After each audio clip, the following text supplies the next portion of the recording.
details, but it wasn't just him. It was his house. Salvation came to his house. So we do know that Cornelius received salvation. So the Lord is not a man that he should lie.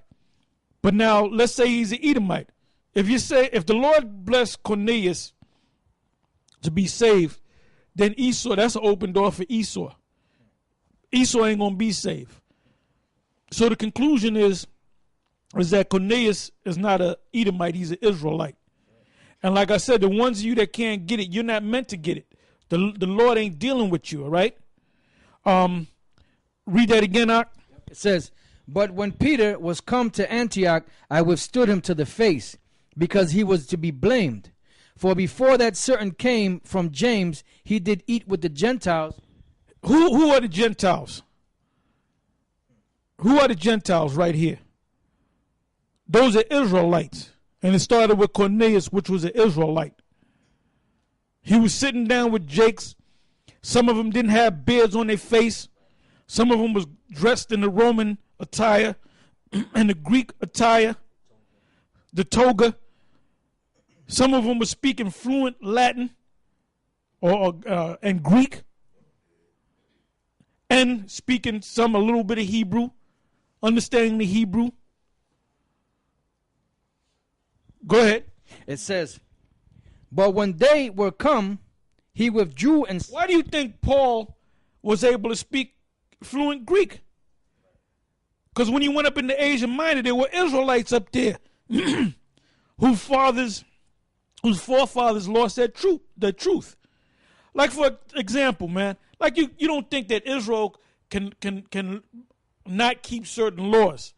Now, it's beautiful that we having those tests, because in the book of Joshua, it's in the scripture of Joshua, the book of Joshua, where it said that the Lord told him to sharpen swords or knives so he can perform the act of circumcision.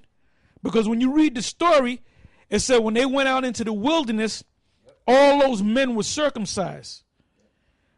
But the sons that they had, they didn't circumcise them, man.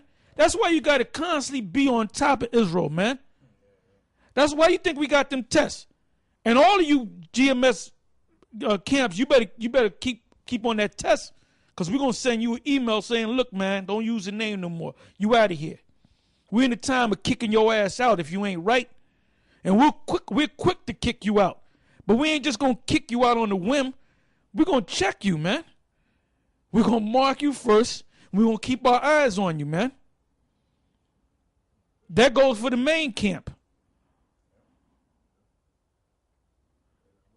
We done kick guys out from the main. Look, man, you can keep it moving.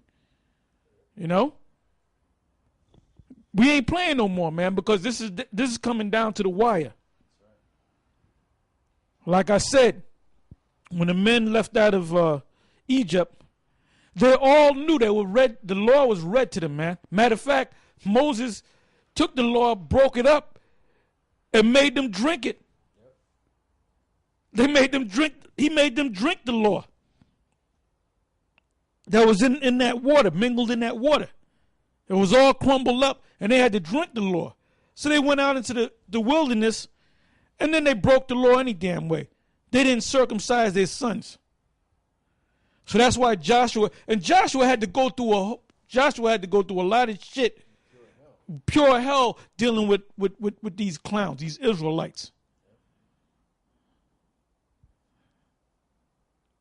So now we're watching every damn thing, man.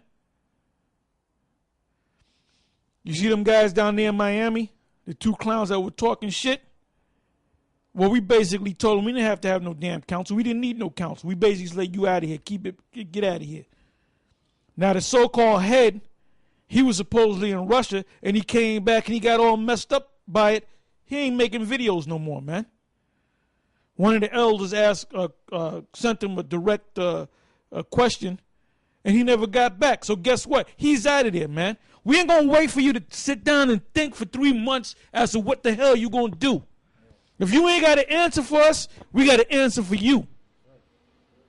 And a lot more of you guys are going to fall off. A lot of you guys don't even pay tithes, man. You claim you following the scriptures. A lot of you guys don't even pay tithes. A lot of you motherfuckers are full of shit, man. And the Most High gonna fucking destroy a lot of you motherfuckers in GMS that ain't right. He gonna destroy you, man. He gonna make it public. Bunch of fucking niggas, man. Bunch of motherfucking niggas. You can get it one day, man. When the Most High put that lightning bolt on your ass, you're going to think about all the fucking wickedness that you did. And then right when you're thinking about it, the Most High going to zap your ass. Speak out. It says, for before that certain came from James, he did eat with the Gentiles, but when they were come, he withdrew and separated himself. Now, going back to what Elder Tar was saying, we're not going to wait. If you ask a certain direct question or given a certain order, and you sit down on it, a month, 2, 3 months later, you're going to try to come around and try to. He's out like. Right, like the Elder Tar said, that brother with the pointy head, he's out. So bottom line is, this ain't no time for no jokes, man. Now, this guy, Batak, he did that. He was given an open door to come back, and said, look, brother, just, get yourself together. He was given an open door to come back. Right. But then, yep. So 3 months down the road, after the order was given, then he decided, okay, well, it's too late. The door is closed. What? Hey, the scriptures say in the book of Revelation 3, which I'm going to read it real quick, that the Yahweh B'Shem Yahweh Shai opens a door. He extends his mercy out to you. And if you don't get yourself together within that time period, you out. Like the parable where Yahweh Shai spoke when the Most High, was saying, get rid of this one particular guy, and he said, well, look, Lord, let me dung it, let me attend to it, let me water it and see if I can bring it back. And after 3 years, it was no good, so it was cast out. So this is Revelation 3:8. It says, 7. It says Revelation 3:7.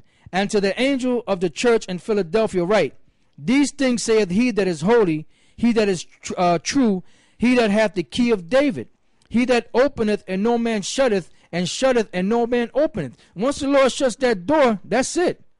There ain't no coming in. When the Lord opens the door, that's the time to come in. That's the grace period for you to come in. But now, if you lollygagging and BSing, and the Lord, when He shuts that door, that's it, man. That's why a lot of guys, they try to get back into this thing and they can't. Because the Lord shut the door on them. And they bug out. That's right.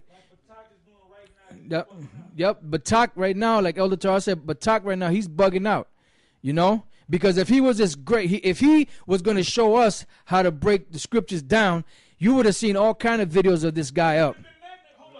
He would have been magnified.